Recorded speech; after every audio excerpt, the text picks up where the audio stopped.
It's been a while. It's been a while to get back behind the mic where I belong, but feels good, feels good. And I'm feeling a little vicious, flavor delicious today, man. I mean, real brutal shit. Talking about biting off kneecaps and stuff. You know what I mean? Real nasty, dirty, dick, dastardly stuff. Let's get into it.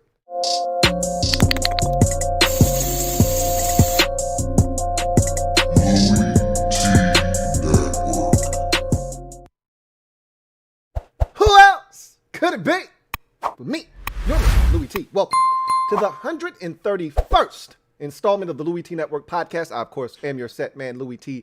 Thank you for joining me on this wonderful Thursday afternoon. Feels good, feels good. All right. And we got a lot of things to discuss on the pod today. And I kind of waited.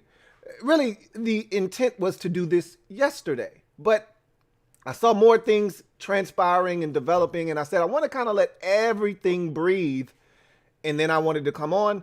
We're going to do back-to-back days of the pod, so you'll get the pod today, and then we'll come back again tomorrow, and we'll preview and predict the divisional championship games for Sunday, tomorrow on the pod, and clean up anything else that has transpired between the last time we spoke and tomorrow's pod. So really looking forward to doing that as well. But in the meantime, how are you guys doing?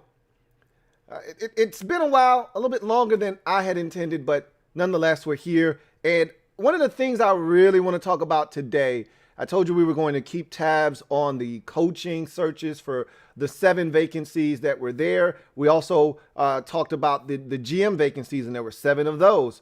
Well, I want to go through each of those, talk about the updates to those openings. A lot of them have been filled as we start to get into the meat and potatoes of the offseason. And, you know, once this Super Bowl has transpired in the first weekend of February, everybody's hitting the ground running. You know, the Senior Bowl, I think it's next week, if I'm not mistaken. So everyone's trying to get their ducks lined up in a row so that they can go much faster than slow when this thing kicks off. And it'll be here before you know it. Everything's going to be different this year. So you want to make sure that your situation is airtight. Because right now, with the combine being switched up and the interview process being different and everything that these teams are accustomed to having being done during the draft process being kind of switched around, like it was last year, but a little bit different, you want to make sure that your shit is airtight with your organization so you don't make any mistakes, because this is the time of the year where you have a chance to really upgrade your football team.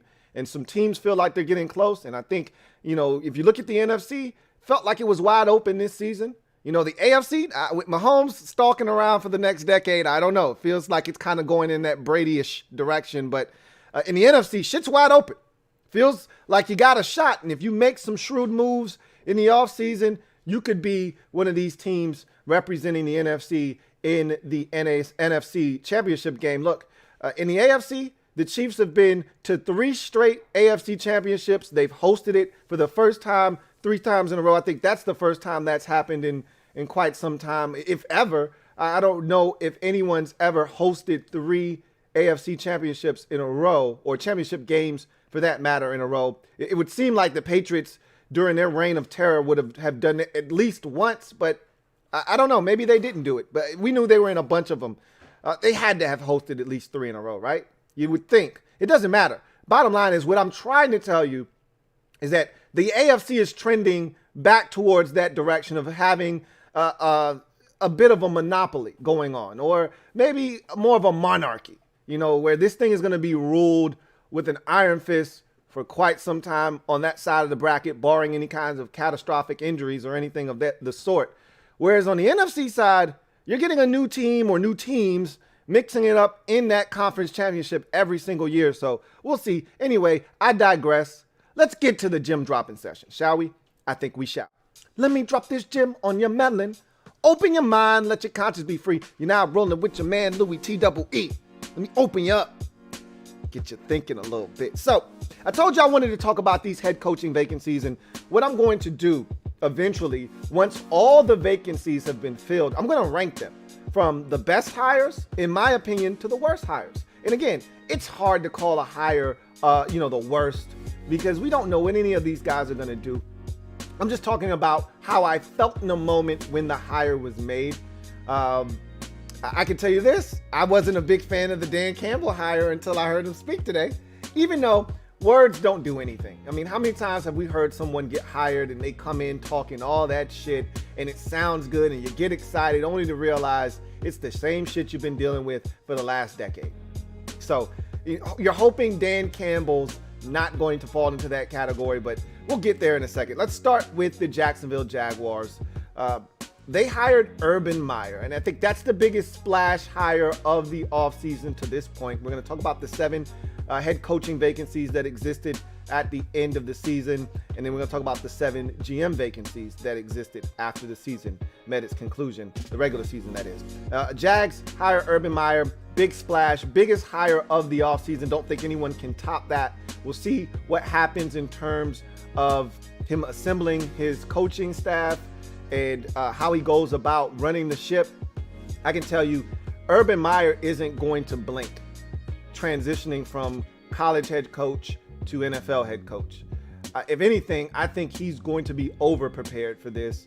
And this time of the year, draft time in particular, I think is going to be his biggest contribution to this Jaguars football team, because he knows the college game so well. He knows the coaches.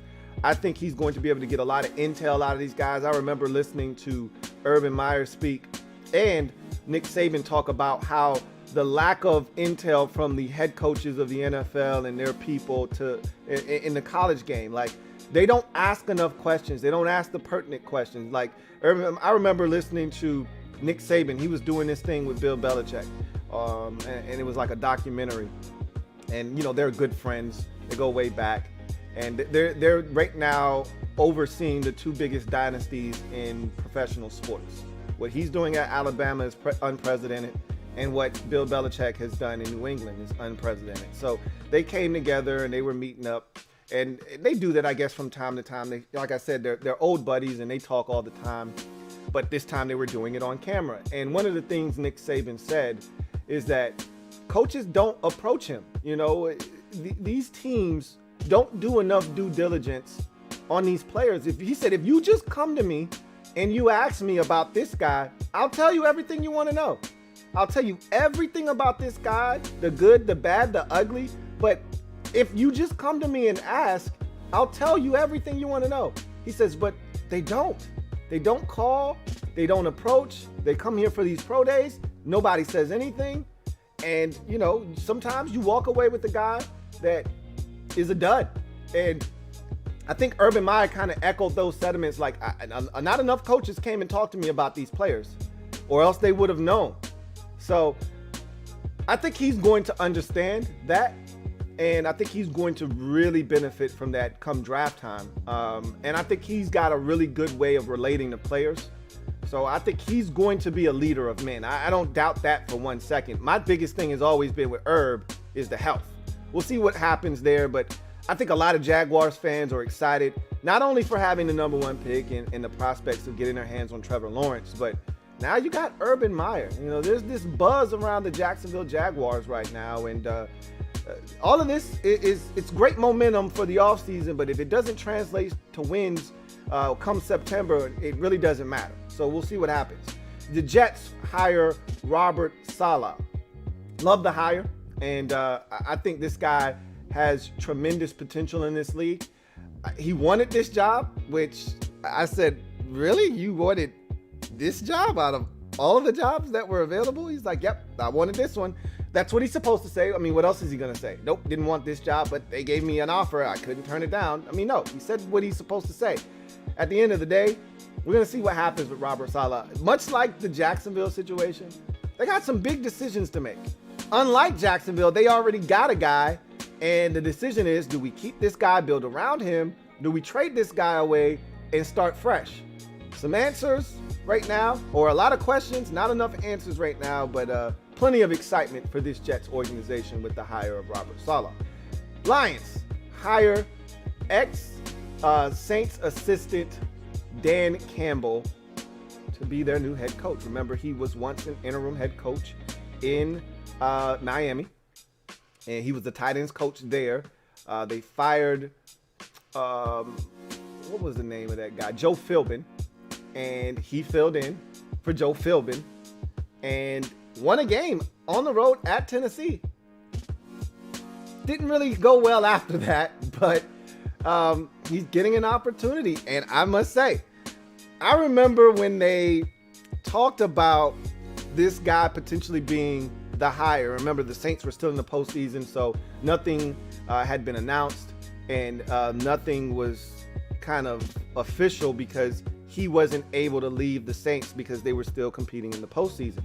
But they got eliminated on Sunday, and as soon as they did, within 24 hours, it had pretty much been reported that he was the guy. And he has his presser today.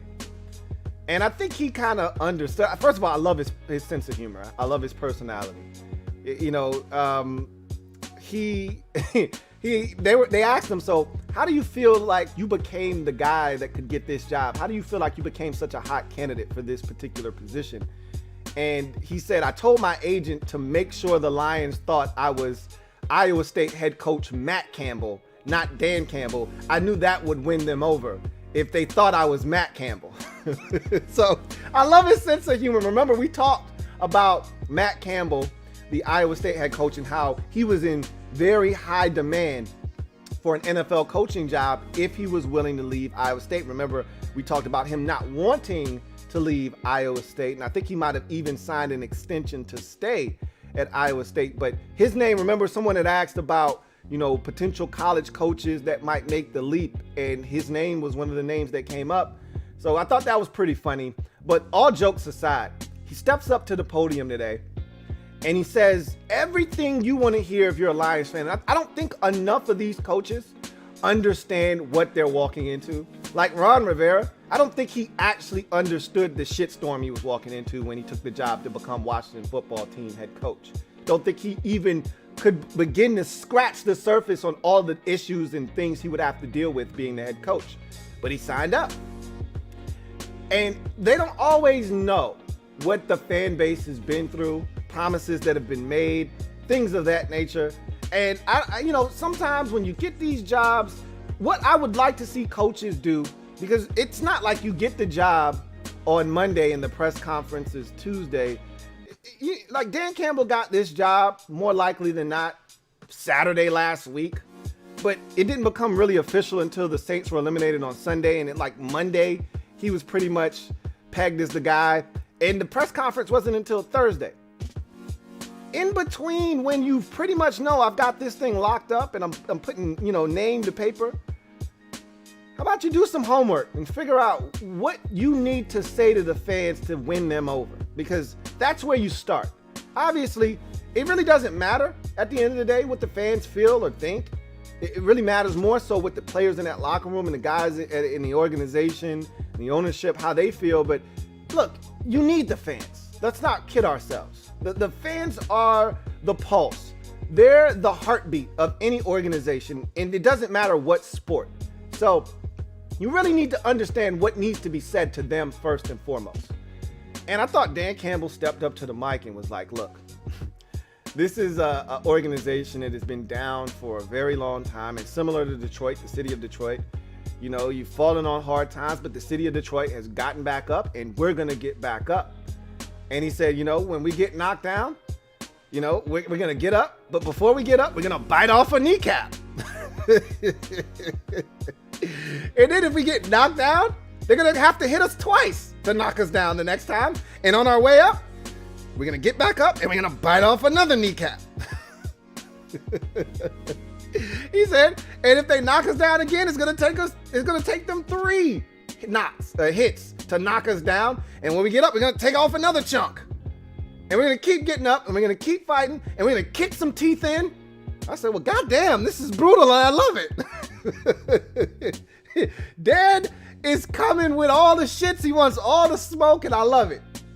And he said, look, in regards to Matthew Stafford, and, you know, there's so much talk about what's going to happen with Stafford this offseason, and Deshaun Watson and Matt Ryan and all these veteran quarterbacks. And I told you that it's going to be interesting to see what the Lions do, more so than the Falcons. I don't think Matt Ryan, Julio Jones, any of those guys are going anywhere. Even though that organization, to me, would be in a better position to start over, to flush it and start anew because of where they pick in the draft. The Lions aren't picking fourth like the Falcons are. So you're not guaranteed to get anything if you're Detroit. Falcons are picking fourth, so they could get Zach Wilson and start all over again if that's what they wanted to do, So it'll be interesting to see what they do, but their new GM, Brad Holmes, came in and said, well, I want to talk to the head coach, whomever we decide to hire, and figure out what direction he wants to go in. And Dan Campbell stepped up and said, look, you won't find a tougher SOB in the league than Matthew Stafford. This guy is excellent. Sounds like a guy he wants to build around. And remember, Stafford isn't Matt Ryan in terms of age. He's not 35 going on 36. Stafford is 32, I believe. Like, if he can stay healthy, and that's a big if, but he's been relatively healthy contrary to popular belief. If Stafford can stay healthy and he feels good physically, body-wise, and they could protect him, he could play another decade. With this new age of NFL quarterbacking, with the league protecting these guys, it no longer is it like you get to 36 and it's like, man, he's getting old. You can play to 30, you can play to 39, 40, 41, 42, depending on how you take care of your body. So I don't know if they're going to move on from Stafford. I don't think that's going to happen, but we will see.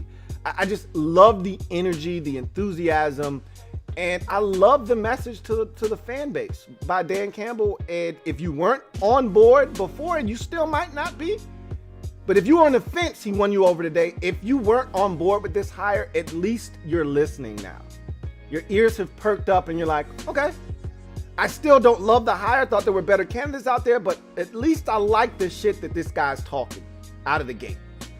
Anyhow, Falcons hire ex-Titans offensive coordinator Arthur Smith. So that was an interesting hire. We thought that he was going to be in heavy demand after the last two seasons, what he's been able to do with transforming that Titans offense from a lackluster group that could barely get it done with Marcus Mariota to one of the more prolific groups in all of the NFL with Ryan Tannehill under center and, of course, Derrick Henry as your running back. So he got some looks. He ultimately decided on the Atlanta Falcons, and I kept contending that they needed to go defensive, but guess what? Their last head coach was a defensive-minded guy, and it didn't work. Now, he got them to the Super Bowl. A lot of people forget that.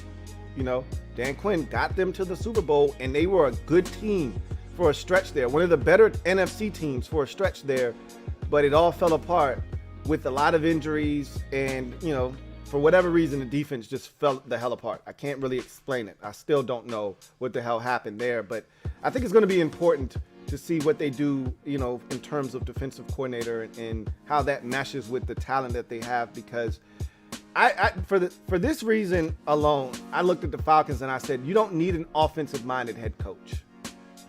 You need a defensive-minded guy, because you can just find a really good offensive coordinator and this offense will just keep treading along. How many times have we seen them just go out and get a new guy? Whether it's Kyle Shanahan or Dirk Cutter or, what's my man's name that went to Alabama?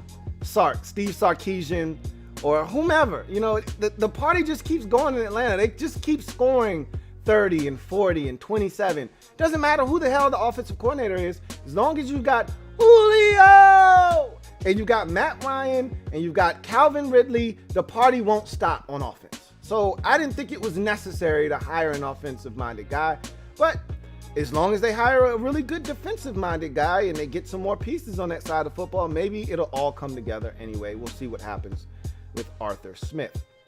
The Chargers surprised me because, remember, all offseason, it's Brian Daboll, and all of a sudden, they go defensive-minded coach. And it's rare in this league, in this day and age, when you've got a young, impressionable quarterback on your roster, that you don't try to marry him with a young, bright, offensive-minded guy. And that's why all the signs pointed to and all the dots connected to Brian Daboll. And then they started bringing this random ass narrative that I thought had nothing to do with nothing. They went to high school together at St. Francis in New York. And first of all, you get more pieces of that story. Remember, I kept saying, do they even know each other? Are they really that close of friends? So what it turns out is that Tom Telesco was 2 years older than Brian Daboll. So yeah, they crossed paths, and they might have been really good buddies, but they didn't grow up together. Let's not make it seem like they were in 9th grade together. They played JV football together, and then they played varsity in 10th, 11th, and 12th grade together, and they were like the best of friends. At the end of the day, it's a business. And Brian Daboll and his Bills team are still in the playoffs, and you really can't sink your teeth into him and get him to lay out his vision for you, because he's worried about winning a Super Bowl right now, as he should be.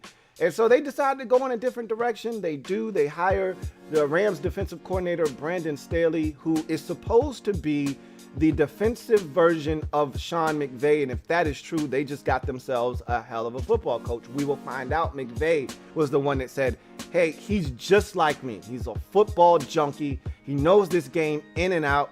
And McVay didn't want him to go. So we'll see if the Chargers made the right decision. To me, the key is going to be who you hire as your offensive coordinator, because you've got a young quarterback that is starving to learn and needs the right guidance, the right tutelage to help him continue to mature after what was a slam dunk rookie season.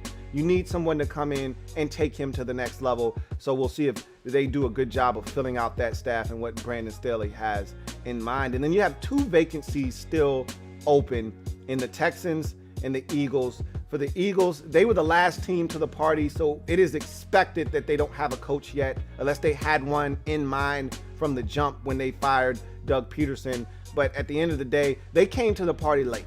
Everybody pretty much made their moves either during the season or on Black Monday. They waited until almost a week after Black Monday to make their move and move on from Doug Peterson. So you expect them to take their time, make sure they're making the right decision here. And I think another big part of the reason why their situation is going to move as slow as it's been moving is because of the insistence on, hey, we're trying to fix Carson Wentz here. So if you want this job, just know it's a package deal. You're getting Carson Wentz in this job. And so some people are like, I'm good. I'll pass on that. Meanwhile, the Texans, they got a lot of shit going on. As we know, we've chronicled all of it here on the podcast. We're going to continue to monitor that situation. At the end of the day, they're right now full-blown Olivia Pope mode, okay? Full-blown damage control. And, I wouldn't be shocked if they offered Eric Bieniemy the job just to try to save their relationship with their star quarterback, Deshaun Watson. We'll see what happens. A lot going on in Houston.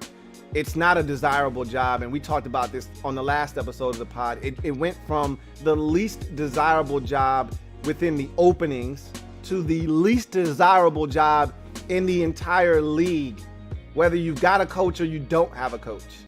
You got no cap space, you got no draft capital in the early rounds, and at least the one thing attracting you to Houston was, hey, but we got Deshaun Watson.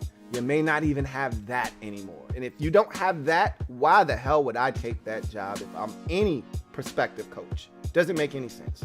So that's going to be a tough one to fill.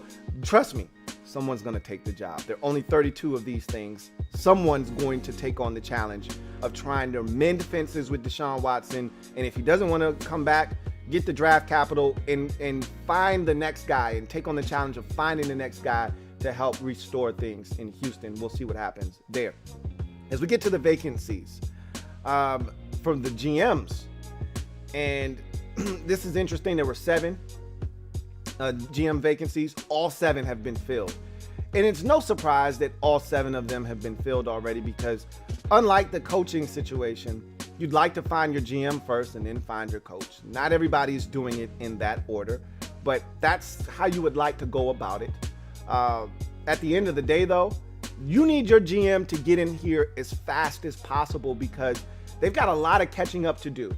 with the staff that was already there. Because generally, it doesn't matter what you do with the GM, his scouts are still there. They've been doing the work all year long. You're not going to fire the scouts until after the draft.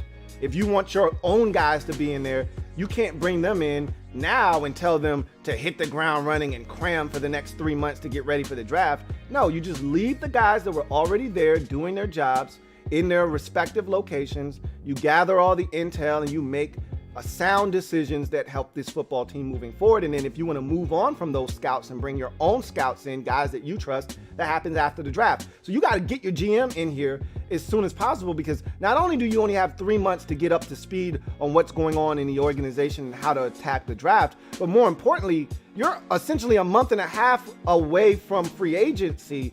And you got to get these guys in here and get them up to speed on your cap situation and what free agents you have in your building that you might want to re-sign. And then again, what positions of weakness do we need to strengthen up potentially via free agency? What guys can we cut to free up some cap space? Things of that nature. So a lot of decisions have to be made, and these GMs are right in the on the forefront of all of them. So you need to make this decision a lot faster than that of a head coach. So Jacksonville's first up, and they just promoted from within. Trent Baalke, if you remember that name, it should sound familiar. He was with the San Francisco 49ers for well over a decade in that organization, first as a scout, then a director of player personnel, and then ultimately becoming their GM. And remember, he was a huge part of configuring that team and helping build them into an NFC superpower that ultimately got to a Super Bowl and fell short versus the Baltimore Ravens. But remember, there was a rivalry in a stretch there from about 2011 to about 2014, where the 49ers and the Seahawks were the best it got in the NFC. And those two teams were going to represent the NFC in either the conference championship or the Super Bowl. And there was a 3 straight year stretch of 12, 13, 14 where it was 49ers, Seahawks. And I think they met in the NFC Championship game 2 out of those 3 years. So again, Trent Baalke was a huge part of that. But then there was a lot of dysfunction in San Francisco. He didn't get along with Jim Harbaugh. That led to Harbaugh being fired. And then he took the job at Michigan. And this is what got him fired essentially. He moves on from Harbaugh at the end of the 14 season. He then hires Jim Tomsula. That's a train wreck. 1 year deal. He's out of there. He then goes and hires the Chipster, Chip Kelly, and that was an epic fail as well. And so after that 16 season of 2 straight one-and-done coaches, 3 straight years of 3 different guys, Trent Baalke himself was out after the 2016 season. He was out of football for a couple of years, or a few years. And then the Jaguars brought him on as an assistant GM in Jacksonville, and then they fired David Caldwell during the season, promoted Trent Baalke to interim GM, and now they've removed the interim title and promoted him to their official GM. We'll see what he does in Jacksonville. Carolina Panthers hire Scott Fitterer. We talked about this briefly on the pod already, but he comes from Seattle, and they've done so many good things in Seattle, and so he was their vice president of player personnel. So football operations. So he comes in, and he's going to get an opportunity to try to turn this thing around in Carolina, and really not necessarily turn it around as much as their ownership came in. And really, David Tepper came in and he really wanted to reshape this organization and have a bunch of forward thinkers, guys that were into analytics, guys that were moving towards the future, away with the old guard of Ron Rivera and Marty Herney and all these guys that were old school football guys with the eye test, and in with the guys that were heavy based towards analytics, like Matt Rule and now Scott Fitterer. So it'll be interesting to see if they can kind of recreate some of the things that they have going on in Seattle. We all know how Seattle thinks, and I think David Tepper and Matt Rule kind of subscribe to the same thing. Seattle, less about the quality of picks, they're more about the quantity of picks. Seattle's like, it's cool to have a 1 in the first, 1 in the second, 1 in the third, I'd much rather have 1 in the second, 1 in the third, 3 in the fourth, 2 in the fifth, 3 in the sixth, and another 3 in the seventh. And just, you can have my first round pick. Seattle would much more prefer that approach. They want to throw as many darts at the dartboard as possible. They're not necessarily worried about quality at the top of the draft. They're worried about quantity from the midpoint to the end of the draft, because they feel like you give them more opportunities to throw the dart, they're going to hit on a gem or two at the back end of the draft. So let's see if that's the same mentality that Carolina starts to have, because at one point, Carolina was a bread, egg, cheese, milk type of team. Get in, get out. 5-player draft, in, out, get what we need, get out of there. 7-player draft, you just gave me 7, I'll take my 7, in, out, get what I need, and I'm out of there. So we'll see if all of a sudden now the Panthers turn into a team that's got 11 draft picks. They're shaking and moving, and they'll allow a team to come up into the 4th round, take their 4th round pick to trade back and pick up 2 5ths and 2 6ths. We'll see what they start doing as far as their draft board is concerned. Lions hire Brad Holmes, a brother, which is really, really exciting. Not enough of these in the league. We get 2 brothers during this hiring cycle, so I'm really excited, and I'm rooting like hell for Brad Holmes in Atlanta, or Detroit, and Terry Fontenot in Atlanta. But Brad Holmes, we talked about him briefly on the show already, how he was a guy that was pegged as a future GM a long time ago. People really saw a lot in him, and he's coming in, and I think he's a guy that has a vision for what he wants this organization to look like, to move like. He was part of the Rams organization. I was really impressed, and I talked about this already when referring to Brad Holmes. He was the Rams director of college scouting. What's impressive about that is the Rams have done as good a job as anybody in the league of identifying college talent and getting them onto their roster, because the Rams haven't had a first-round pick since 2016, I believe it's been. So, again, they've had to find ways, and I think even in there were years where they didn't even have a second-round pick. So they've had to maneuver around not having a first, not having a second at times, and having to find talent in the 3rd, the 4th, the 5th, the 6th, the 7th. Corey Fuller is a great example. He started a bunch of games for them. A rookie safety out of Ohio State that they get in like the 5th or 6th round this year. John Johnson, who they drafted out of BC as a 3rd round pick. Exceptional football player. Getting Cam Akers in the 2nd round. Just all of these moves that they've been able to make. All these guys, the offensive lineman that they got from Wisconsin, I think in the 3rd or 4th round, they've done such a good job of finding talent everywhere that you got to give some credit to their director of college scouting, and I think he's going to do wonders for this Lions roster. If what he did in Los Angeles with the Rams carries over to Detroit, they might have just unearthed a gem as a brand new GM in Detroit. In Atlanta, they hire Saints assistant GM Terry Fontenot. So you go within the division and pluck away one of the most trusted assistants within the division of Mickey Loomis and bring him onto your staff. And we've talked about the Saints and their ability to draft and how they've run things over the last decade plus. And Mickey Loomis has been at the heart of it. There was the controversy of the Bounty Gate, and Loomis and company had to pay for that. He was suspended for a little while. But at the end of the day, everyone has lauded and praised Mickey Loomis for the job he's done. And they go back to that legendary, I think it was the 2018 NFL draft that they had.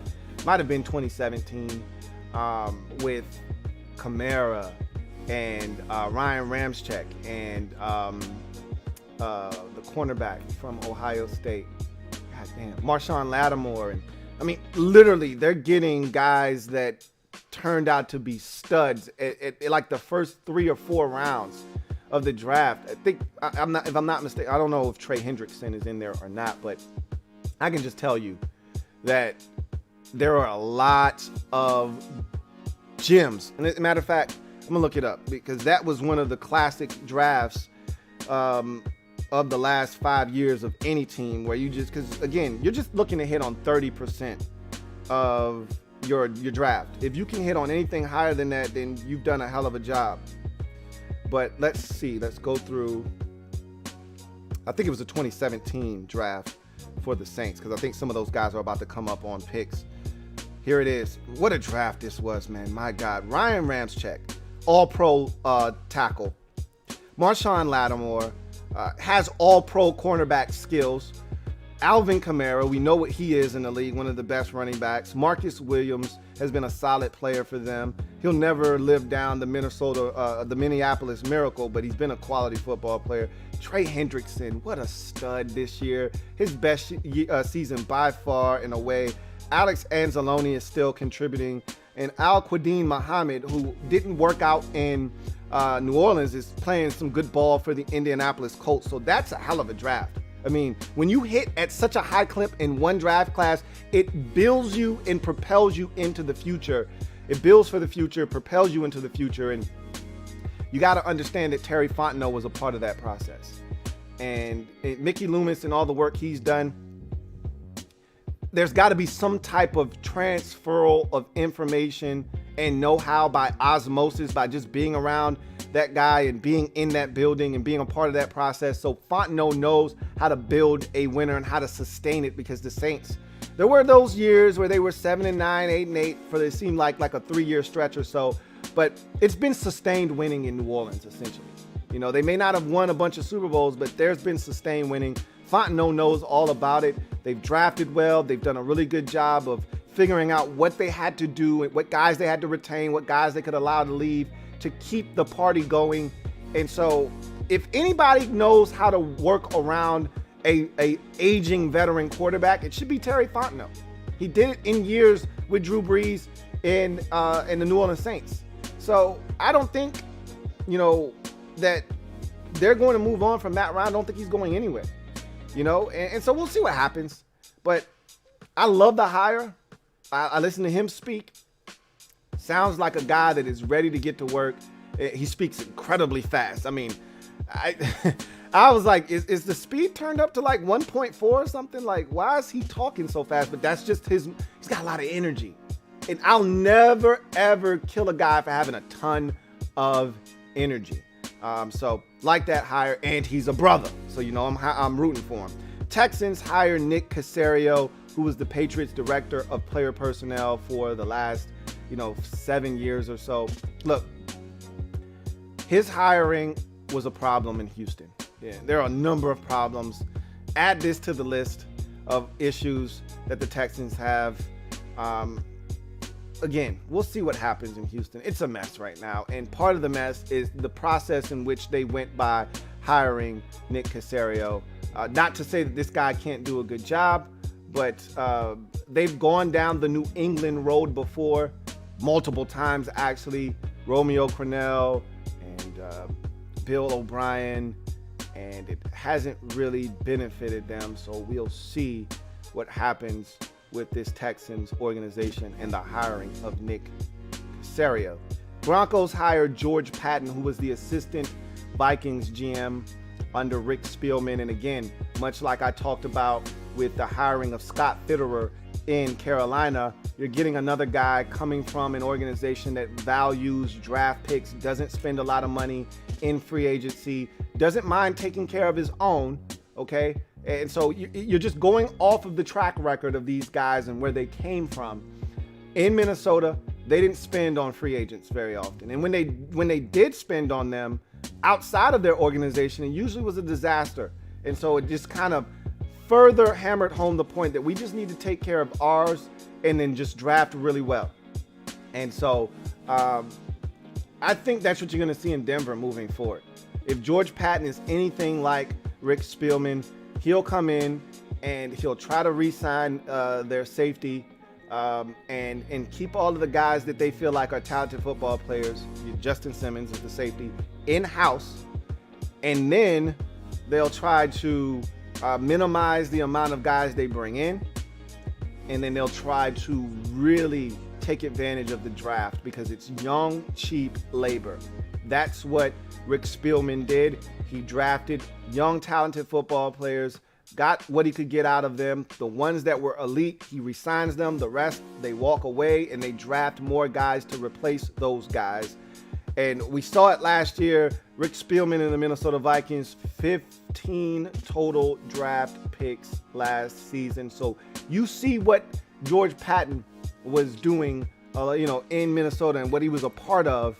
So we'll see if he brings that same temperament and mentality to Denver moving forward. And then the Washington football team hires ex-Carolina Panthers GM Marty Hurney to the same position. Don't love the track record, if I'm being brutally honest with you. Me being a Washington fan, didn't love the hire, but we saw it coming. So I was already able to condition my brain to understand what was happening. We saw the dots being connected when he was released right before the game when Washington was playing Carolina. It was almost like a passing of the torch. Like, hey, you can have Marty. We don't want him anymore. They released him that week of the game when Washington played Carolina in week 16. And from that point forward, I knew he's coming to Washington. And they went through a little bit of a little hiring bazaar, if you will, where they had all these guys that were reported to be interviewing for the job, but they knew the guy that they wanted all along. And ultimately, they settled in on Marty Hurney. They're not done reshaping their front office. They also brought in Martin Mayhew, the ex-Lions GM, and also his latest gig was a VP of player personnel in San Francisco. So they're reshaping their front office. We'll see what all of this means for Washington. But Marty Hurney coming into Washington, his track record speaks for itself. Excellent in the first round. And if you go back through his catalog, you'll see Julius Peppers. You'll see Jordan Gross. You'll see Luke Kuechly. You'll see Cam Newton. You'll see all of these guys that he hit absolute home runs on in the first round. But you won't see much thereafter. You know, there are some other guys in there. There are the D'Angelo Williamses of the world. They are Greg Hardy was a 6th round hit. You know, Josh Norman was a 5th round hit. You'll get some of those. All right. And every team gets some of those. But they're not enough 2nd and 3rd and 4th round hits to feel really good about. You know, there is the Thomas Davises and the Jonathan Stewarts. But, you know, for a guy that was with an organization for that first stint, I think was 2002 to 2013, for a guy to be there that long and not have more hits in the 2nd and the 3rd and the 4th round doesn't speak very highly of his ability to identify talent outside of the 1st round. But again, we will see. So that is the head coaching and GM vacancies. We've still got 2 vacancies left at the coaching position, where the Texans and the Eagles still have a decision to make on who they will make their next head coach. And once we get those final 2 guys locked in, we'll start ranking these hires. And we'll do that down the road a little bit later on. But in any event, I do want to switch gears. And we'll go from the gym dropping session to social media maneuvers. This is where you get to take over the show. If you got any comments that you want to have read on the air, this is the time to have that done. Make sure that you use the hashtag LouieTeeLive to have your comment read on the air if it is pertinent. Again, if you haven't already done so, make sure you subscribe to the Louie T Network. Turn on your notification bell so you don't miss a thing. And also, make sure that you hit that like button if you haven't already done that too. So let's get to the comment section. I'll read some comments. Remember, if you want to jump straight to the front of the line, super chats are the way to do it. Otherwise, use the hashtag LouieTeeLive to have your comment read on the air. Rich says, one thing that you say that isn't a big deal but just ruffles my feathers is that Stephen A. Smith has always been a Steelers fan. He isn't an Eagles fan at any capacity. He's a Philly guy. He's a Pennsylvania guy. Whether he's a Steelers fan, Eagles fan, doesn't matter to me. He doesn't like Washington. All right, so he could be whatever fan he wants. He's not a Washington fan. That's all I know. I don't know what team he roots for. I know he's a Philadelphia 76ers fan in the NBA. So I just assumed he was an Eagles fan. But again, I don't watch any of those shows, so I wouldn't be able to tell you who the hell any of those guys root for. Henny Knight. I'm not liking these mock drafts projecting Eagles to get Jamar Chase, that is, or Devontae Smith. Giants get Waddle or Micah Parsons, and Cowboys getting the corner from Virginia Tech or Surtain. Again, what are you going to do? You can't stop them from getting good football players. They earned the right to draft those football players because they stunk last season. It's what it is. We got good players too. You think they wanted us to get Chase Young last year? No, they didn't, but we did. It happens. They get good players. We're going to have to draft guys that can beat those good players. It is what it is. I want this division to be good again, by the way. I don't like the fact that 7-9 is the best that we had to represent the division. So if they get good players, maybe they'll be better teams, and that will force us by default to have to be better too. You know how I feel about that. Reed says, still in disbelief, Lou. Calling the Tampa Bay Buccaneers one of the best teams in football is a reality. For a long time, it was only a dream. And it's going to be brief, so enjoy it. Unless you guys find another quarterback, it's going to be brief, so enjoy it while you have it. Reed says, Devin White, Lou, let me tell you something. If this guy ends up reaching his true potential, he isn't going to dominate the NFL. He's going to change it. He's that special. I don't know about that, changing the NFL. We've seen plenty of good linebackers. I can tell you this much. He's really good. And you're right. He is special. He's very special. I thought he got shafted this year. Not only should he have been a Pro Bowler, he should have been an All-Pro, to be honest with you. But the guy is definitely special. I don't know about changing the NFL from the linebacker position. We've seen so many good linebackers. But I can tell you this, not many of them are notching 9 sacks in one season. So from that standpoint, he could be on to something there. But yeah, he's something else, man. He is ridiculously good. Young Dex. It's crazy how Drew Brees played through the whole season with a torn rotator cuff and fascia in his foot. All these slew of injuries guarantees he's retiring. We're going to talk about that a little bit later on in the show in garbage time. But yes, it's not surprising that he played through a lot of stuff. And did you really think that the ribs and lung were the only injuries that he sustained this season? Because I didn't think that was what was stopping him from throwing the football 20 yards down the field. It had to be something else. So the torn rotator cuff makes a ton of sense. Got another comment here from Mike Lowry who says, hashtag MOBB Mob Squad. He says, sucks they canceled the combine. They don't understand how much that impacts these kids' chances. If you can play a full season, why can't you do a combine for a week outside? No, they're doing the right thing. It's not about these players. It's about the safety of everyone involved. If you have a combine, it means you're bringing in thousands of people from multiple cities. So, and the league is trying to do their best to limit the amount of people from each team that can come to the Senior Bowl. I think it's like 10 per team. That's still 320 employees and staff members coming from different cities of the country to one place to congregate. It's dangerous. Let's call it what it is. It's dangerous.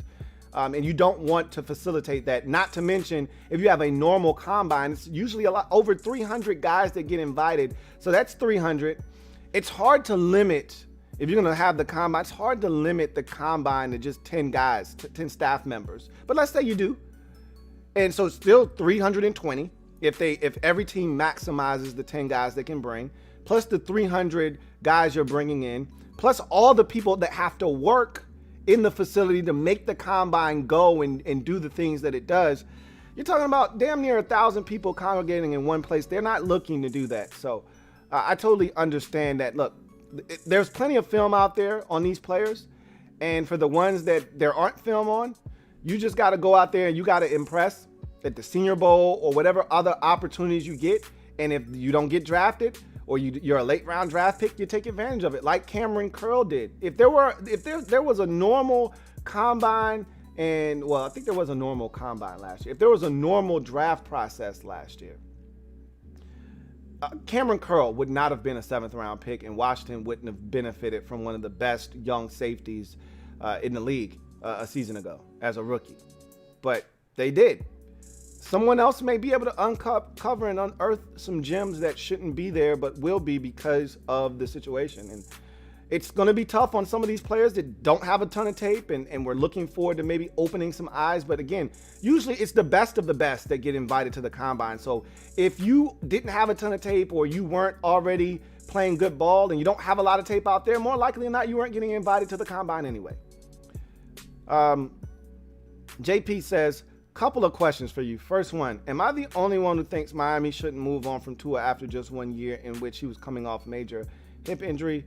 I agree with you wholeheartedly. I think it's nonsense. Now, if you can get Deshaun Watson, and because remember, that's one of the places reportedly that Watson is willing to waive his no trade clause to go, because he's so smitten with what Brian Flores is doing in Miami, thinks that the culture that he's setting is one that he wants to be a part of, with social, injustice changes that are being made in Miami. And Miami to me was one of the teams this season that did the most for social justice change, and he wants to be a part of that. So if the Texans came at you with a deal that tickled your fancy, and the big centerpiece of what they wanted back was Tua, I would do it if I were the Dolphins, because I know what I'm getting in Deshaun Watson. That being said, there's no moving on from Tua after 1 year. And we talked about this, that there were Dolphins players that don't think this guy's legit. That's fine. They can think what they want. It's 1 year. And as you said, coming off of major hip surgery, it's first year in the league. Some guys don't get it for 2-3 years in the league. So Tua is a talent. There's no denying that. I don't think they're moving on from him unless they get a blockbuster deal from Houston that they can't refuse. But I don't see them going anywhere and moving on from Tua. And I agree with you. They shouldn't be moving on from him either. Zachary Managoba says, yeah, soon enough, the NFC will be much emptier than the AFC. AFC will have Mahomes, Herbert, Josh Allen, Watson, Lawrence, Lamar, Burrow, Mayfield. NFC has Wilson and Prescott. I don't think Rodgers is going anywhere quite yet, so don't forget about Rodgers. But yeah, I mean, the AFC, it's going to be hell to deal with. Like I said, the AFC is going to be the NFL's version of the Western Conference. Like, good luck getting to the finals, and if you do, you're going to have to pay a hell of a price to get there. And the East, team, like similar to what LeBron used to do. LeBron knew he was going to the finals every year. Why? Because the Eastern Conference was trash. There might be one team that could challenge them, and LeBron would take them out in the finals. And so they knew whatever team showed up from the West was going to be a hell of a task, but they knew they were getting there. That's kind of what it feels like right now in the NFL, except it's a role reversal. It's the AFC, and we thought it was going to be the NFC, but it's the AFC. It looks like the AFC is shaping up for years to come that just have a ton of stud players at the quarterback position, which, if you got a quarterback, you got a chance. You don't have a quarterback, you don't have a chance in this league. And that's where most of the baller young quarterbacks reside right now in the AFC. So I think there's a big opportunity if you're an NFC team to have a chance to compete for something major moving forward. Got a super chat here from Fat American. Thank you for the super chat. Greatly appreciate you. Fat American writes, is it just me, or has John Allen regressed a bit? I feel like he had more of an impact in his first and second seasons. He's still good, but not as impactful. Yeah, I think it's just you, personally. John Allen had a phenomenal year. Now, his sack numbers may not represent that, and I thought there were a couple of times where he missed some sacks, but I saw a much more active, disruptive John Allen this year. To the point, remember, I was advocating for moving on from John Allen before the season started. Like I said, if got to move on from John Allen, okay, if you can't re-sign all of them, you only told me I can have 3 out of the 4 guys. I said, well, Jonathan Allen's the one that could go. I'd take Matt Ioannidis. He's going to be under contract for the next couple of years. Give me Matt Ioannidis, and I'll roll with the other guys. But after this season, Jonathan Allen showed me a lot of stuff, man. He was disruptive in the run game. He was excellent at getting pressure on the quarterback. Like, there were times where he was the only guy getting pressure on the quarterback, especially from the interior. He won a ton. He's very active up front. He's a locker room leader. There's so much to like about Jonathan Allen. I don't think that he, regressed at all from a player standpoint. I actually thought he got better because I think this one gap penetrating defensive scheme fits him much better than the two gapping that he was being asked to do under the last couple of coordinators in Joe Barry and Greg Minuski. So I actually think John Allen has had a resurgence of sorts, but we'll see how the organization feels. I think they're going to re-sign him personally, but we'll see what happens. Thank you for that super chat, Fat American. Got another one here from JP. He says, second question. My best buddy thinks Watson is a cancer bad teammate for wanting out of Houston. Can you please explain how wrong he is? No, yeah, your buddy's wrong on this one. He's not a bad teammate for wanting out. He sees where this organization is heading. He doesn't like where it's going. And you got to understand that it's not just the situation with the GM hire and everything else. This is a long process. And I laid it out during the podcast. I think it was last episode or the episode before that, where all of the charges being brought against this Texans organization was kind of laid out as to why Deshaun Watson is kind of heading towards this ultimate decision that he's making, which is wanting out of Houston. And everything that Deshaun Watson has done, so we can just eliminate the whole bad teammate narrative, is for his teammates. Like, he's the spokesman. Him and J.J. Watt are the two spokesmen of the team because these other guys don't have a voice. So those guys do, because they have power within that organization, in that locker room, because of their standing within the organization. So they can then go to management and voice their opinions. And J.J. Watt has even said, I don't blame Deshaun for wanting out. And if he's got to get out, do what you got to do. We totally support you, because they've all put up with the same shenanigans. The organization has lied to them. The organization has done wrong by them. They've put them in these positions. Just think about this. And I had a Texans fan hit me up in my DM like a week or two ago. And he was just so frustrated. And he was like, what's so sickening about this is just 3 years ago, we were on the precipice of getting to the AFC Championship game and really being a really tough team to have to deal with for the next decade. And then everything just kind of fell apart, and it started with their owner, Bob McNair dying. His right-hand man passes away. And just like that, the team is left to his son, Cal McNair, and he's got nobody to steer him in the right direction. He goes outside the organization looking for guidance and someone to help him. That's how they end up stumbling along Jack Easterby, who just totally tanks this entire operation. He can't see it. He's too blind to what Jack Easterby is doing, manipulating everyone, including Cal McNair himself. And that's how Deshaun Watson ended up without his best friend and biggest target on the team, and really arguably in the league, in DeAndre Hopkins, because Easterby came in and said, we need to trade him. And the list of charges go on and on and on, including them lying to Deshaun Watson and saying, hey, you're going to have some input on who we hire with the GM situation, and not taking his, advice about, not necessarily advice, but not taking his input in and the players' input in as to who they feel like needs to be the next head coach. This is the guy that's going to coach us. We feel like we know what we need best in this locker room right now. We know what doesn't work because Bill O'Brien was here, and we don't want another one of those guys coming in the locker room where we got a straight dictatorship.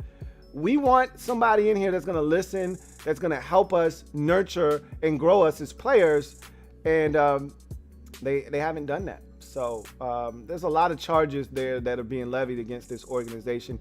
Also, they haven't been good on the social justice front. They've been one of the worst teams in the league, as a matter of fact, at that.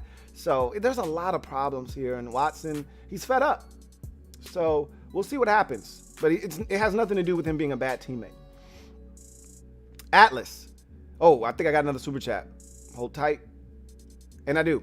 Here's another super chat. This one is from Fat American. Thank you for doubling up. Double up. Greatly appreciate you, Fat American, who writes, okay, so be GM for a second. If you had to choose between keeping Daron Payne or John Allen, it'd be Daron Payne. I'd take Daron Payne. The upside is greater. He's got one thing that he does at a very high level, and that's stop the run.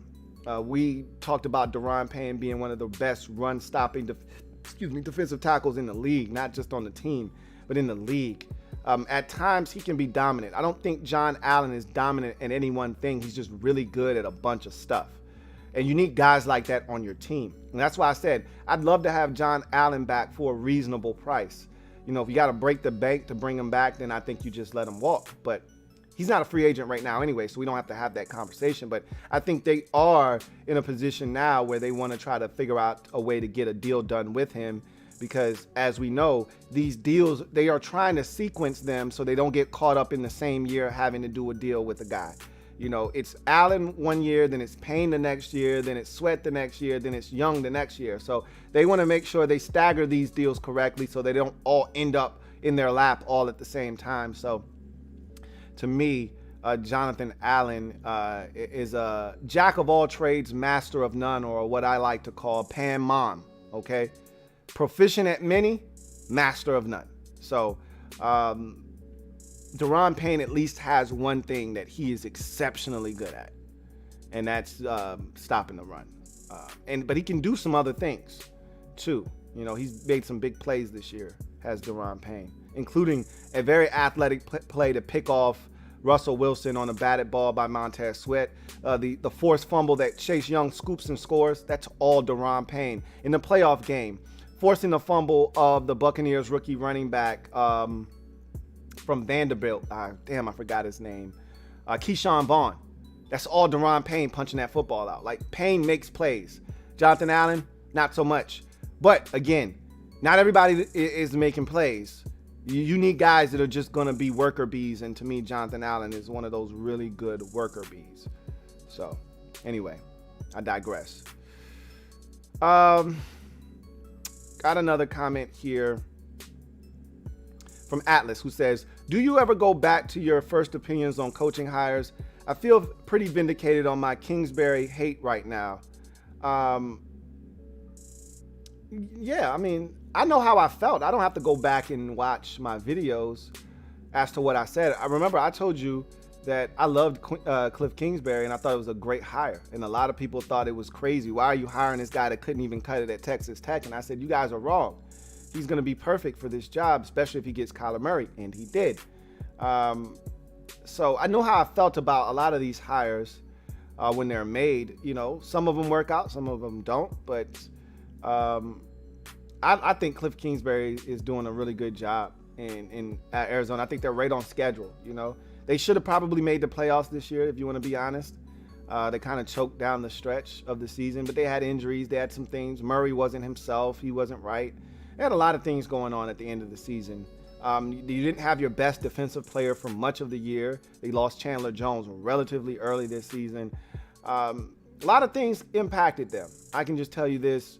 They're right on schedule, and they're going to be a problem in that division for many years to come. So I think Cliff Kingsbury. There's some things that I think he has to get better at, but it's what you expect from a young coach. So Reese says, the Texans are in deep shit, but they did this to themselves, Lou.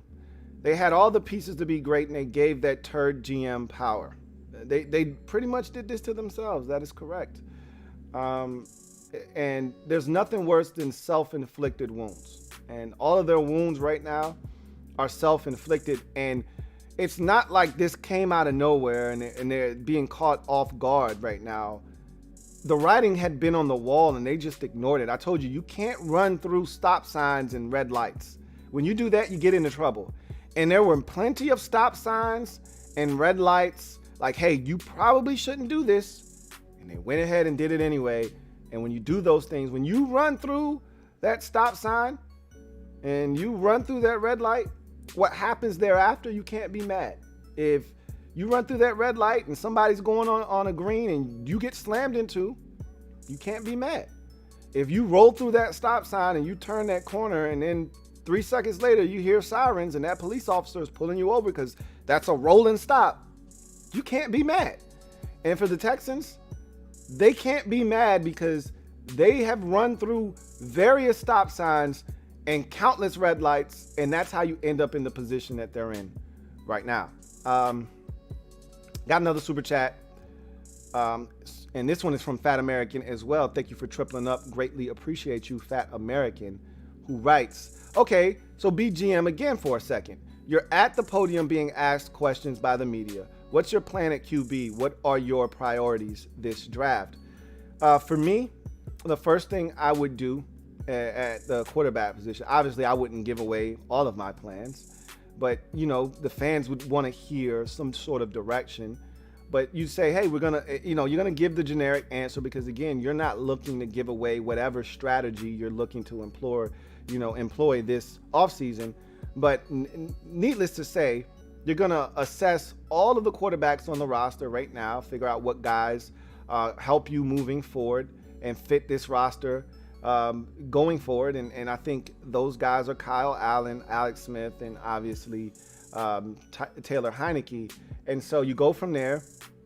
You talk to Alex, see what he wants to do. You figure out what you want to do as a staff with Alex because, honestly speaking, I would prefer it if Alex weren't back next year because you just can't count on Alex to stay healthy. I think that calf injury, which was really a leg injury, which was a lot more complicated because of the surgery that he had, shows you that you can't rely on Alex for 16 games. You just can't. His leg is going to get fatigued at some point. Even if he feels 1,000% coming into training camp, he might go the first 6 weeks of the season, feel fantastic, but eventually it's going to wear down. He's going to get tired and it's going to cramp up on him. And you just don't want to put yourself in that position. So, either if I'm, Washington's GM, I'm looking to do one of two things. Depending on the consensus in the organization as to where we are as a football team. If we think we're ready to win now or in the next year or two, you go after a veteran. You go get a veteran and you bring them in and you try to win now. If you're continuing, then this is the path that I would take. If I were in charge, I'm going the route of the young quarterback. Either one of the guys that's already on the roster, if there's a guy that I absolutely love in this draft, and it doesn't have to necessarily be a first-round pick. I could love a guy in the second or the third. I want value, but more importantly, I want a guy that I think can fit what I want to do and be the long-term answer at the quarterback position. If that guy exists at 19, let's do it. If that guy exists at, 40, 51 or wherever the hell the pick would be in the second round, cool. If I don't love any of the quarterbacks on the board at the time of my selections throughout this draft, I'm not going to pull the trigger on a quarterback just for the sake of pulling the trigger on a quarterback. I will go into next season with Kyle Allen and Taylor Heineke battling it out for the right to be the number one guy, and I will have Steven Montez as the third quarterback on the roster, and I'll just go into the season with that. And we'll try again next season if we don't have the guy, if neither one of those guys proves to be the guy. We can't win with that guy. We can't win big with either one of those guys, and we figure out definitively, because I don't think they actually know on Kyle Allen or Taylor Heineke if definitively those guys can't be the starting quarterback. I think there's this notion out there that these guys are quarterbacks that are cool as backups, but nobody wants to be the guy to give them an opportunity. Well, what happens if they do get an opportunity? Can they get it done? We'll see. I've always said this, and I'm sticking steadfast to this. I would go the young quarterback route. It's cheaper, and you have guys that can run the offense that you're currently trotting out to the field with Scott Turner. You got two guys that know the system well, that can run it. I'd go with that route and go with a young quarterback. If I found one, if I love Mac Jones and I think he could be the perfect guy to run this offense, or I love one of these other quarterbacks in this draft at some point, okay, I pull the trigger on one of those guys and I keep it pushing. So we'll see what happens. But that would be the approach that I would take personally. Draft a young guy. You got a couple of youngins on the roster and Heineke and Kyle Allen that can get you by for another season if need be. But I also would love to see if those guys could do it or not. Also, let's take a couple more comments. I'm seeing Dwayne to the Steelers. Is that legit? Yep, Steelers. That's the perfect place for him to go, guys. Didn't we say that when he was in Washington?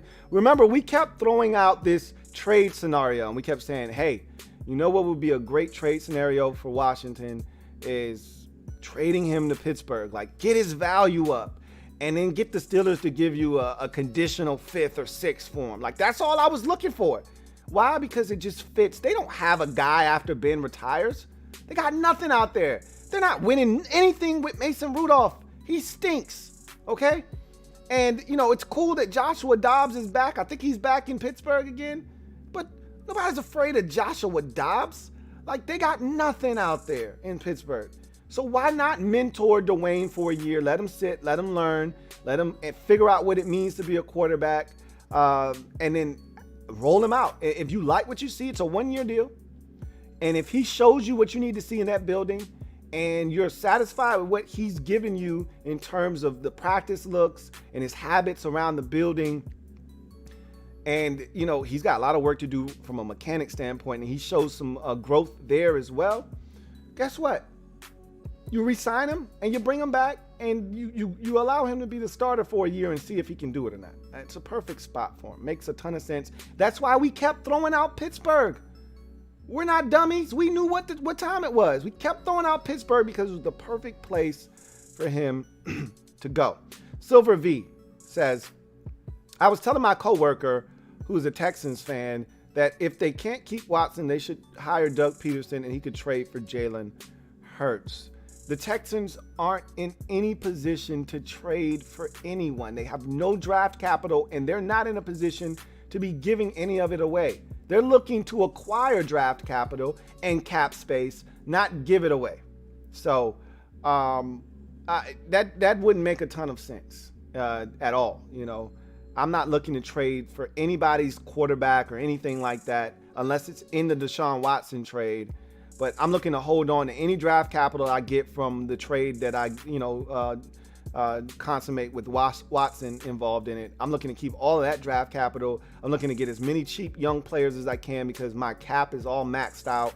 I'm looking to make smart, shrewd moves if I'm the Houston Texans, if I have to deal Deshaun Watson.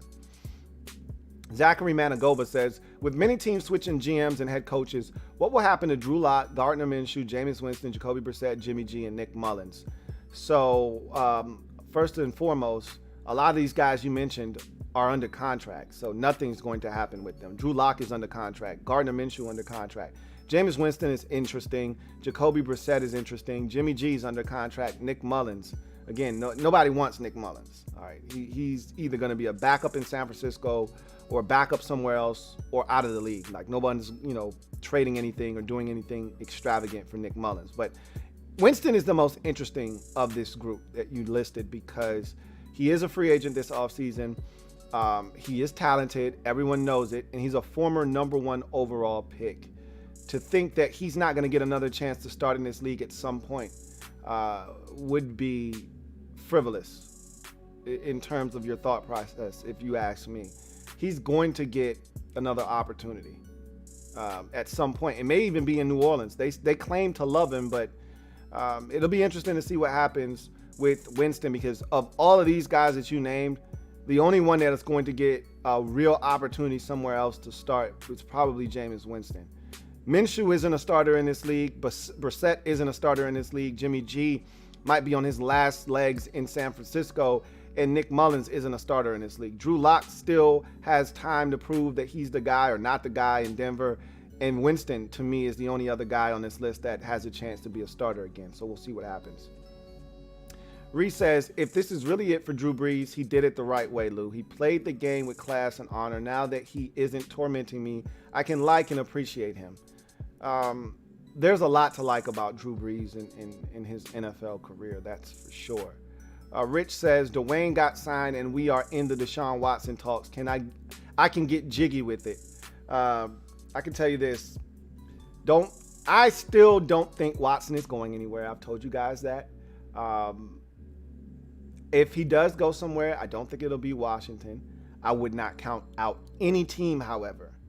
Again, if Watson wants out, he's got to be willing to take wherever the Texans decide to send him. So we'll see what happens. Reese says the division is ours next year, Lou. The Saints are going to have to cut off half of their team. We shut the door on them for the foreseeable future. I would not discount Atlanta coming back and making some noise. And that Panthers team, I told you they're gonna be good sooner rather than later. I do think the division is yours if you bring back pretty much everybody that's on board right now. You may lose Chris Godwin this offseason, we'll see. But if you bring back the entire gang, I'd like to think that you'll be the team to beat in that division next year. I would agree with that. JP says, I feel like Washington is going to go after 3 quarterbacks this offseason. Matthew Stafford, Matt Ryan, and Matt Jones via the draft. I want Watson, but I'm not parting ways with 3 first-rounders. We'll see. I don't think Stafford is going anywhere. I don't think Ryan is going anywhere. But, we'll see. I think it's going to be interesting to determine whether these guys want to remain where they are and if the new regime wants to move forward with those guys. Again, that's going to be the biggest decision in this entire process, but we will see. Reese says, Eagles are hiring Colts offensive coordinator Nick Sirianni as head coach. If that is true, that is interesting. Didn't always love the Colts on offense, but I would bet you any amount of money, being that Frank Reich has ties to the Eagles. This Nick Sirianni guy probably has ties to the Eagles as well. So they are probably very familiar with him, and it would make a ton of sense from that standpoint, but we'll see.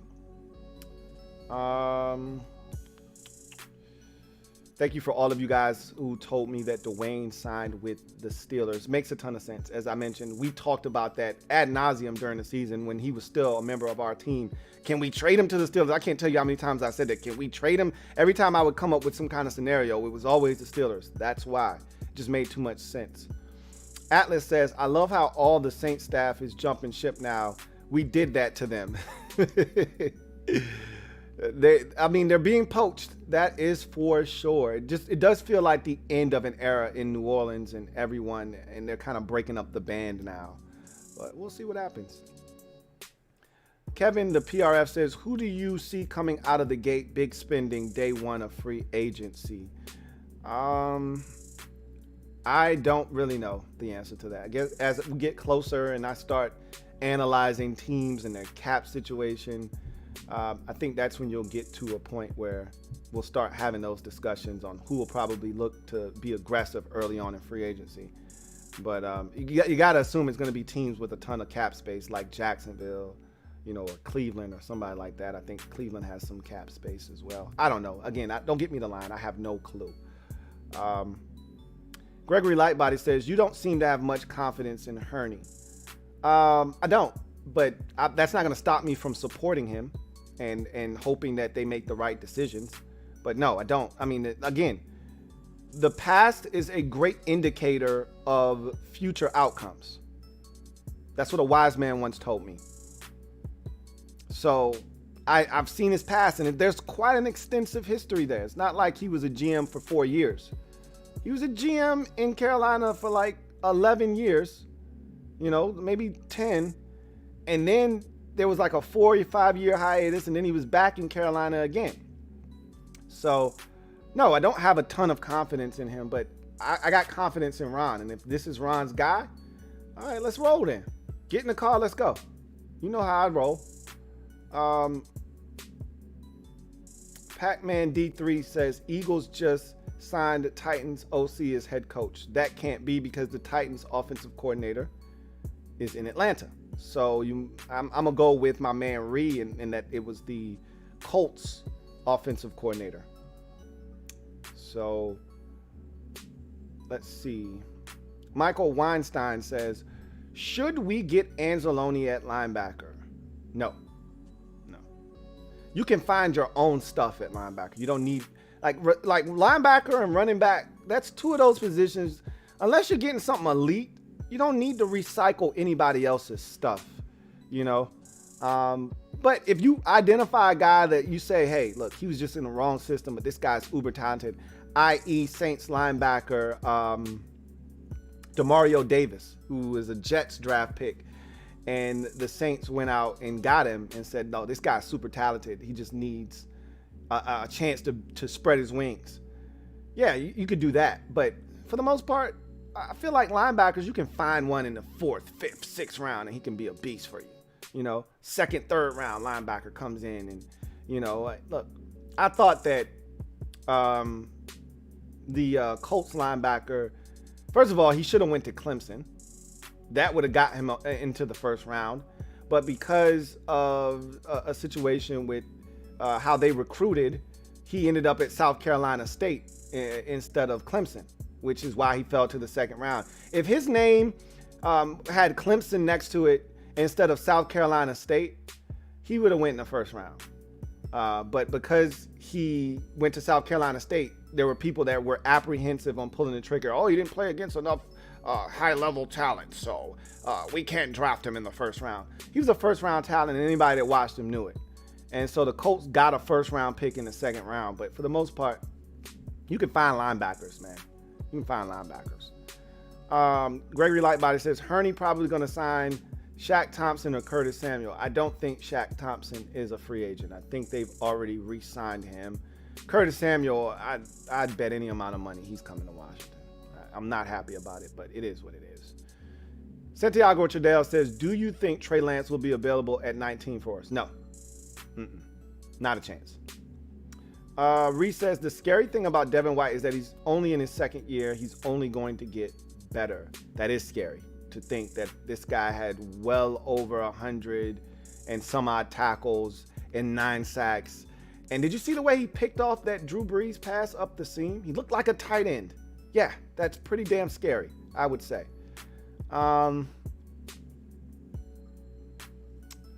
Let's see. Santiago Tradell says, what are the probability you think of us winning the division next year? I don't know. I don't know. I don't like to play the percentage game or any of that stuff. I just want to see what the hell we do in the offseason, and that will gauge my excitement level and my that will also go a long way in determining my predictions for what we will be as a football team. 99 Problems, Chase Ain't One. Thank you for the super chat. Greatly appreciate you. Who writes, the NFL can't be serious about Eric Bieniemy again. It's crazy. There's still one more vacancy out there. This was the one that we thought if he was going to get one, this was the one that I thought, at least, I can't speak for anybody else, I thought he was going to get because of the Deshaun Watson factor. If I'm him, I don't even want that job. Even if they offered it to me, I wouldn't even take it. And, it's sad because I've already talked about this. As a black head coach, you got to take whatever they offer you. Because if you don't if the Texans offer him that job and he turns it down, and I'm not saying that the league is gonna be backlash from the league, like, oh my God, he turned down this job, he should never work again as a head coach in this league. That's not what I'm saying. It's just that look, this guy's been the lead candidate the last 3 offseasons, and he still hasn't gotten a job, despite leading the number 1 offense in the league the last 3 years. He still hasn't gotten a gig. And then, people make excuses. Well, he's not calling the plays.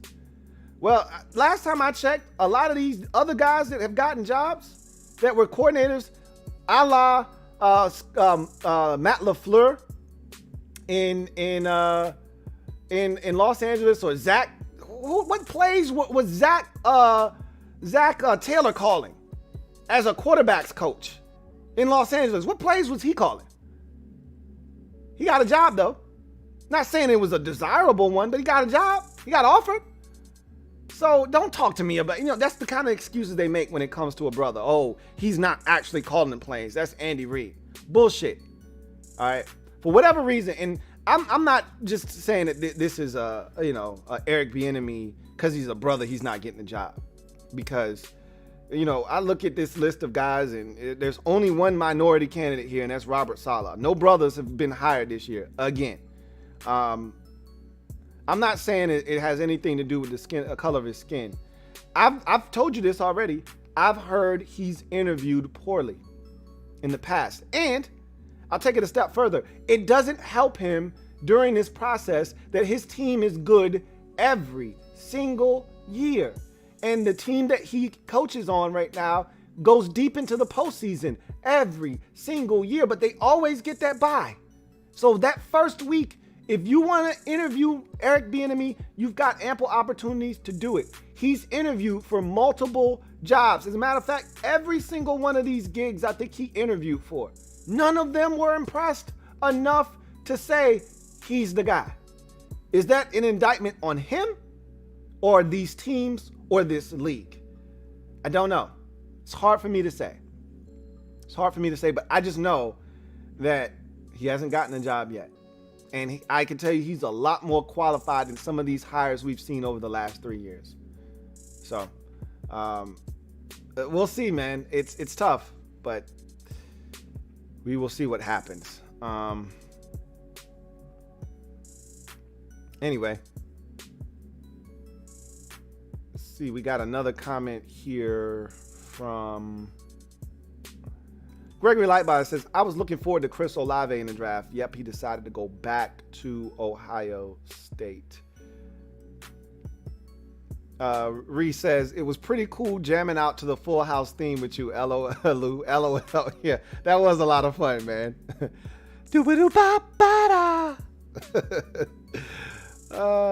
Gregory Lightbody says, heard the Texans don't have any confidence in Tua, so that might not happen.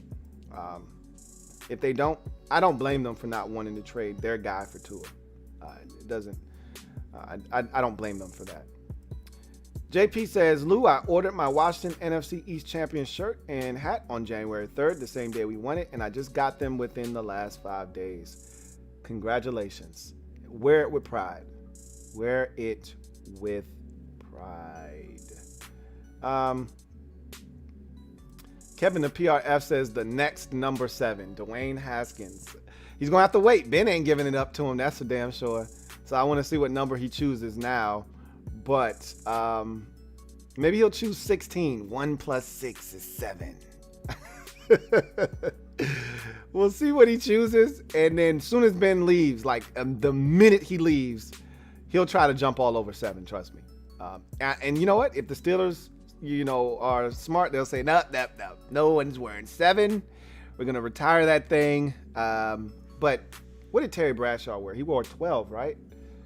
I don't think anybody else has worn 12. Do they retire numbers in Pittsburgh? Maybe they do, maybe they don't. We'll see. Hard for me to imagine them allowing someone to wear 7 right after Ben Roethlisberger retires, though. JP says, Lou, Washington needs to get Chase Young signed to a lifetime contract to ensure he doesn't ever reach free agency and that he builds a gold jacket-worthy career in the burgundy and gold. Well, you don't want to do that after one season, but I mean, if this continues, and just like Reed said about Devin White, what we saw from Chase Young is startling because it's only 1 year. He's a rookie, and he's only going to get better. If that does continue, they won't allow him to even get remotely close to free agency. Trust me. He'll be signed up way early before he's even a thought of hitting free agency. So that's the last comment. We're going to go ahead and transition into our final segment of the day. Garbage time. And garbage time is surrounding getting some of the old farts out of here and the changing of the guard in the National Football League. It's bittersweet because for years I've talked about wanting to get these old farts out of here. But at the same token, I respect what they've done for the game. And they've made NFL action fun to consume. Whether Phillip Rivers is throwing 4 touchdowns or 4 interceptions, it's always entertaining. Are you not entertained? I was entertained for 17 years with Phillip Rivers. You know, the first 3, not so much because Drew Brees was in the way, but after Drew Brees made way for him and he got in that lineup, Phillip Rivers never let us down and he never missed games. This is the same guy that played on a torn ACL in the AFC Championship game versus the New England Patriots. This guy's a warrior. I'll always have a special part and place in my heart for Phillip Rivers, and anybody out there that questions whether this man is a Hall of Famer, you're crazy. Phillip Rivers is a Hall of Famer. Will he be first ballot? He should be. He should be. But I don't know if he will be. But Phillip Rivers is a Hall of Fame quarterback. We can have that discussion another day. There are probably some of you that disagree, and that's fine. You can disagree all you want. But the fact of the matter is, Phillip Rivers is a Hall of Fame quarterback. Make no mistake about that. So I knew this day was coming. It felt like, you know, that wild card game against the Bills was his last one. You know, I told you, anytime a guy starts entertaining, realistically, publicly entertaining the idea of retirement, he's retiring. And he's got one foot out of the door, and he felt like that late in the season when we started to really hear rumblings and grumblings about Phillip moving on. Now, the reports initially were that he's got this coaching gig, this high school coaching gig back down south that he's going to go and take and become a high school head coach. But I find it hard to believe. Now, if that's what he ultimately wants to do, great. I love it. But you're not telling me with him and Drew Brees and all these future Hall of Fame quarterbacks that are coming down the pipeline that there isn't a comfy job waiting at one of these major networks for Phillip Rivers if he wants it. The king of trash talk without cussing? Are you serious? There's a job with his name on it making 7 figures a year if he wants it. And it doesn't really matter what network, ESPN, Fox, CBS, NBC. There's a network with his name on it if he wants it. So we'll see what he decides to do, but I can't thank Phillip Rivers enough for all the memories, all the late game heroics, and just all of the entertainment that he has provided me throughout his illustrious 17-year career. And for that, I tip my cap to old Philly Riv. May you enjoy your retirement and be just as entertaining in your second act as you were in your first.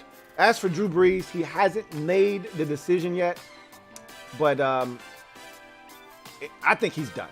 And, you know, someone brought this up earlier. I was going to bring it up, but his wife took to social media just to let everybody know, hey, my husband wasn't just dealing with the broken ribs and the punctured lung from earlier in the season versus the 49ers that he came back too soon from. He was also playing with the torn fascia in his foot. He also was playing with the torn rotator cuff. So that explains why he couldn't throw the football any further than 12 yards down the field. That explains why in that Bucs game, everything was underneath and it didn't give them a chance. That explains why against the Bears in Wild Card Weekend, they brought in Taysom Hill to try and throw a deep ball that he was subsequently stripped on and lost the football. And in the following game, when they had a deep ball dialed up, they brought in Jameis Winston to throw the deep ball trick play instead of just allowing Drew Brees to do it. Makes perfectly good sense because he couldn't do it. So I think all of these injuries makes his decision that much easier to make at this point. Why would you want to come back? You're 42 years old, whatever he is, 41, 42, torn rotator cuff, a fascia injury in your foot, fractured ribs and punctured lung. You don't need this. You can go to NBC and make 7 figures next year. You don't need this. Your family doesn't need this. So I think this is it for Drew Brees. This was the last hurrah. You already see that everyone's starting to pick at the carcass of this Saints organization. You know, you don't need that GM, do you? You're not going to finish that. That assistant GM, I'll take him off your hands. You know, you don't need that linebackers coach. You don't need that cornerbacks coach, do you? I'll take him. You don't need that assistant head coach, Dan Campbell, do you? I'll take that off your hands. Like, you're starting to see Aaron Glenn was a candidate for a head coaching job, but I think he's somebody's DC now. Like, they're starting to pick off of that roster, that coaching staff, and it feels like Bucs fans have already said this, but it feels like the end of an era. And I think Drew Brees is going to put an exclamation point on that when he ultimately announces his retirement. And I think that'll be coming at some point after the Super Bowl. I don't think he'll do it before the Super Bowl. I could be wrong. And it could happen next week for all we know, when there's no football. But Drew strikes me as a guy that doesn't want to steal attention away from the rest of the league. So he'll do this when there's nothing else going on, like next week when there's no games to be played, or after the Super Bowl. But we'll see what happens. But just one more thing to add on Phillip Rivers.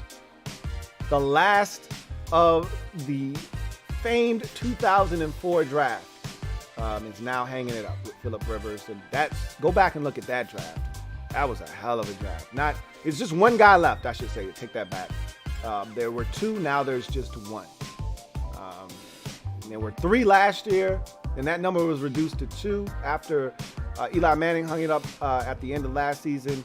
And then there were two, now there's one. And that one is Ben Roethlisberger. And we think he's on borrowed time now as well. Maybe one more season left, and that's it for Big Ben. So that famed 2004 draft, that was a doozy, man. A lot of talented football players in that draft. You just got one guy left, Ben Roethlisberger. We'll see what happens there. And as far as these old farts are concerned, it's just three of them left now. It's just Brady. It's just Breeze. It's just Roethlisberger. And if Roethlisberger hangs it up, then it'll be, or excuse me, Breeze hangs it up, it'll just be two of them. And we're starting to get to that point where we're going to add in some new guys like Alex Smith if he decides he wants to continue to play. He's becoming an old fart now. It's time for him to go. He was the 2005 draft. Aaron Rodgers was also in that 05 draft. So some new guys are entering old fart territory now as the years continue to tick by and you start to get up to year 15 and 16. You start to get into old fart territory too. Rodgers is a little different because it took him a while to get on the field, but we'll see. But then there was one left from the 2004 draft, and Breeze is one of the few guys that was drafted before. There are only two guys left in the league that were drafted before the league went to 32 teams. Just keep this in mind. Brady and Breeze were both drafted when there were 30 picks in the first round, not 32. Drew Brees was the 32nd pick in the 2001 NFL draft. That's a second round pick, guys, not a first. Two guys exist. It's crazy. Soon there may only be one. Keep that in mind as well. Anyway, I digress. I thank you guys for joining me on the Louie T Network podcast, episode 131. This was a lot of fun, as it always is. We'll be back again tomorrow to do it again. We'll have our picks for championship weekend. We'll go back and we'll analyze some of the things that happened to get us to championship weekend, including an interesting conversation I had with Boss that I'll share with you guys on tomorrow's show. So make sure you come back tomorrow for that. And maybe you know what? It's crazy. Some of you are going to tell me, duh, I knew that when it happened. I didn't. And Boss had to enlighten me because I missed this. So we'll talk about that tomorrow and a bunch of other things, including you guys dropped a couple of gems on my melon as the show was taking place. Dwayne Haskins signing with the Steelers on a one-year deal. The Eagles seem to have found their head coach of the future. All of these things and then some we'll talk about on tomorrow's show, in addition to my money picks of the week. So with that said, I'm going to glide to the side, allow you guys to enjoy the rest of your afternoon. And remember, if you're a Washington fan, we're live tonight, 8:30 p.m. for the Washington Football Report live and in color. Don't diss the man or I bum rush your mother. I think I do have another super chat. I do, from Fat American. Thank you for your 4th super chat. Greatly appreciate you, Fat American. Greatly appreciate you. I didn't forget about you. I saw your super chat. Who writes, Panthers wanted to fire Ron Rivera after poor start. Hurney stepped in and pleaded to keep him, said to fire him if anything, and he was fired shortly thereafter.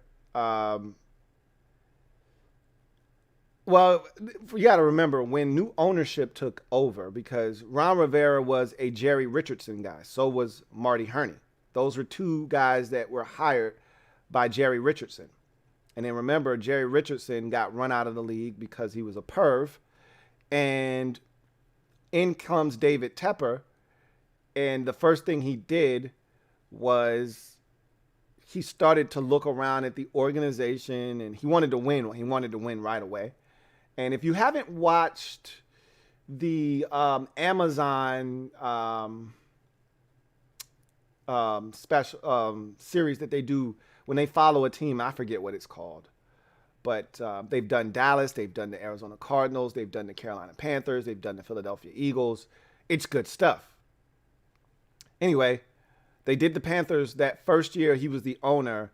And you could see that it was killing him that they weren't winning. And this wasn't his way of doing things. You know, he didn't want Cam Newton anymore. He didn't want Ron Rivera anymore. He didn't want any of these guys anymore. These weren't his guys. You know, and I've always talked about GMs wanting to come in and put their thumbprint on an organization. Owners want to do the same thing. You know, they want to feel like this is happening because of me. Now, had they won right away, he would have had to have sat the hell down and taken a back seat to what was already there and established.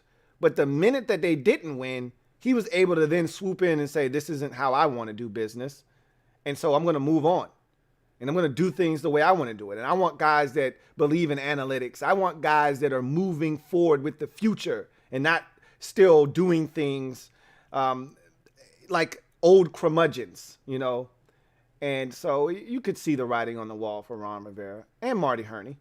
And it is what it is. We'll see what happens. Makes a ton of sense. But as we've always said, you're talking about the 2012 season. I don't know anything about that. I don't know anything about Jerry Richardson wanting to fire Ron Rivera and then Hurney stepping in and saying, well, then fire me instead. I don't know of any of that. There's some nobility in that if he did do that. And that's one of those situations where, hey, I owe you, man. Because, there is no 2015 championship run. There is no, Rivera coming into his own as a head coach without having some time to be able to figure out how to do it at the head coaching level. Rivera had been an assistant for many years, linebackers coach and all of that good jazz. But, it's a different thing when you're leading 53 men versus 8 in a linebacker's room, or 4 or 6.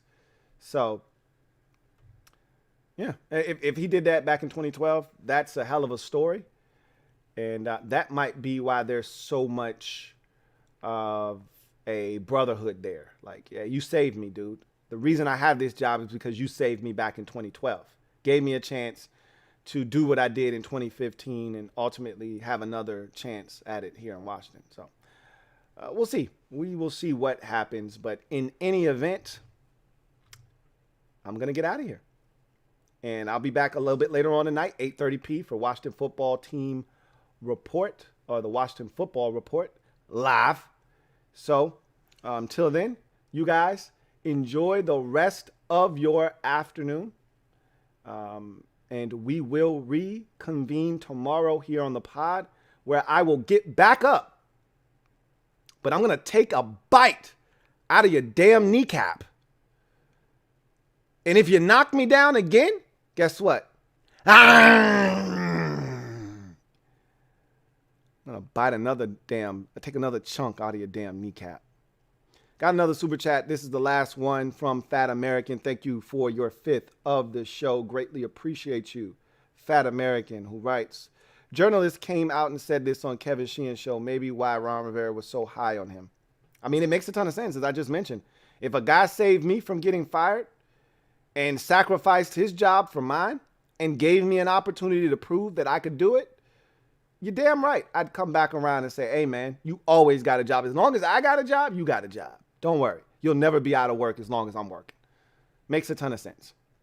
So, with that said, you guys, have a good one. I'll see you next time. Thank you for joining me here on the Louie T Network podcast. Make sure you hit that like button. Subscribe to the Louie T Network podcast if you haven't already done so. And turn on that notification bell so you don't miss a thing, or I'll bite your damn kneecap.